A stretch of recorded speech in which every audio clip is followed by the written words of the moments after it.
Hello everyone, and welcome back to another video on Marvel Contest of Champions. As I stated in my video last week, this is a game that I have been playing for a long time, and I wanted to take some time to break down the different members of the cast, working back from the characters that are oldest in the game up to, well, we'll never really catch up because there's always new characters being added to this cast. But it will give us a good opportunity to have some discussion about where characters are, how efficient they are in their current iteration, and any suggestions that I might have to make them better in the future. So if you enjoy these type of videos, make sure that you subscribe to the channel as I bring videos to you daily from a variety of different games. And if you find today's video helpful and or enjoyable, feel free to hit that like button. Today's character is Drax, and he has been around for a long time, basically since the inception of the game, as far as I'm aware and I understand. And as a consequence of that, he's a fairly basic character, similar to what we saw with our breakdown of Abomination last week. And so there's a couple of things that we kind of want to go into or talk about with him, just to kind of be aware of. Now, Drax is a fairly bare-bones character. He doesn't have a whole lot of things to really spice up his gameplay. His signature ability, it reads basically the same as his standard attack ability, which on all attacks he has a 12% chance to gain a Fury buff that lasts for 6.5 seconds. So as far as I can tell, the Enthrall ability allows him to increase the efficiency of those Fury buffs when they are activated. That being said, a 12% chance on any hit doesn't really give a whole lot of damage outputs increase to this character, and there's a lot of things that he could really benefit from. In addition to having that 12% chance to gain a Fury buff on any attack, he does have a 100% chance to gain a Fury buff anytime he detonates a special attack, and that is any special attack that he uses. Though it is a longer duration, it is of a lower efficiency. But the Enthrall ability does increase the overall efficiency of that Fury buff as well. So that kind of helps also. Additionally, on his Special 2 and Special 3 attacks, he has a certain percentage chance to inflict a bleed debuff. The 40% chance, with a 40% chance on his Special 2 and a 100% chance on his Special 3. Those bleeds dealing damage over 4 and 5.5 seconds respectively. Additionally, because Drax does have those twin daggers that he holds in his hands, he has a chance to lacerate his opponents with a critical hit on any of his attacks, with a 40% chance of that bleed triggering on a critical hit, which deals damage over about a 5-second span. It is a lower damage dealing bleed than the bleeds that are applied off the Special 2 or 3, but a bleed nonetheless. Drax is also one of the unique characters on the cast that has a 6-hit combo when it is done to its entirety, because his dashing medium attack leading into combos has 2 hits that play into that. So that actually makes him a decent counter to characters that are combo resistant reliant, such as Void, as it allows him to cycle through those 10 hits that are required to shrug off the debuffs that Void and other characters apply to them. So nothing too crazy there. The different special attacks that Drax has aren't anything too special. The first special attack is the Skull Crack, which involves a headbutt from Drax. It's 1 hit. It's highly telegraphed, so very easy to get away from if you see it oncoming.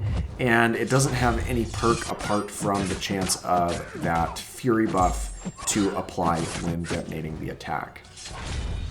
Drax's second special ability, we've talked about the chance to inflict a bleed, but this has a couple of hits applied to it, which allows Drax to recover some ground or make some advances as he's using that attack, but again, it can be circumvented as it is a highly telegraphed move and isn't overall threatening in its appearance as long as you're able to get out of the reach of it.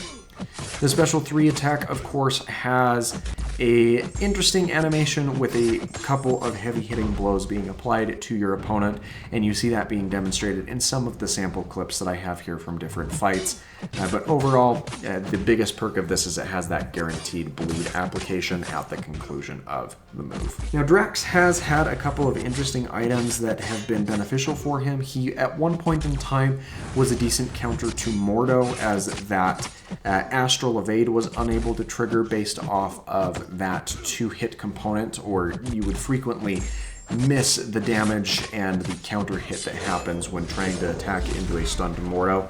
But it doesn't work nearly as reliably as it used to. As a matter of fact, you're better off using other evasion counters when trying to take on Mordo, and you already have the class disadvantage in that type of a circumstance where Mordo is the Mystic type and they have a natural advantage over the characters that are in the Cosmic class. So that's really all the things that we have to look at with Drax's current iteration, so it's now time for me to offer a couple of suggestions of things that I would like to see changed. First off, I really do like the Fury mechanic that Drax has applied to him, but there are a couple of tweaks that could really benefit him if we were to change it. One thing that I would really like to see is some sort of method of converting his Fury buffs to more of a passive Fury that stacks in each individual fight. That could be detonated off of chance. We've seen some buffs that are transitioned over to a passive or permanent type at expiration with a certain percentage chance. You could rework his signature ability to have some sort of component that plays into making that damage boost last a bit longer over the course of a singular fight. Of course, setting a certain cap threshold that can maybe be extended with an additional unique synergy to the character. That could be something that would be fairly interesting to see. Another thing that I wouldn't mind seeing is the introduction of potentially some sort of passive meter, where you can retain a certain amount of those Furies going into your next fight. Of course, that would get a little overpowered if it were to be a quest-along ramp, but I think applying it in the way of you can carry X amount of Furies over to your next fight, either from those passive Furies activated on the character, if that's a mechanic that were to be worked on, or however many buffs were active at the end of the fight, factoring into that as well. Though I do feel like if you were going to introduce some sort of a passive persistent charge counter, you would need to apply that other synergy of being able to convert the Furies into passive or passive permanent, or even just permanent buffs going into that next fight, which I think the passive route is a lot better because it makes him not as vulnerable to some of the Mystic opponents while not undercutting them too drastically. It would also potentially be nice if there were some sort of rework to Drax's critical rate, or the ability for him to gain cruelty or precision buffs to increase the potential of landing a critical hit on his attacks, and thus allowing him to get those bleeds a little more efficiently. That could be kind of useful, though you do need to be cautious because there is a resurgence of characters that are either bleed immune or apply some sort of detrimental effect if they have a bleed activated on them, in the likes of Abomination, who we looked at last week. We have Omega Red, who has his death field that activates, and you have Elsa Bloodstone, who just kind of passively degens you if she's bleeding at any point in time.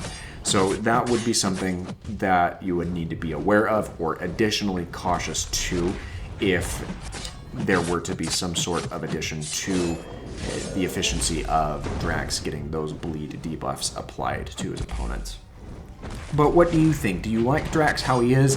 Do you think that there are some things that he's missing and could potentially benefit more from if he were to have some sort of a rework or revamp done to him? I know that that's something that Kabam is looking to do as we progress down in the next couple of years of the game cycle, and Drax, I do feel, is one of the characters that is a fitting candidate to have some sort of rework or revamp applied to him to make him more of a useful character in all senses of the word.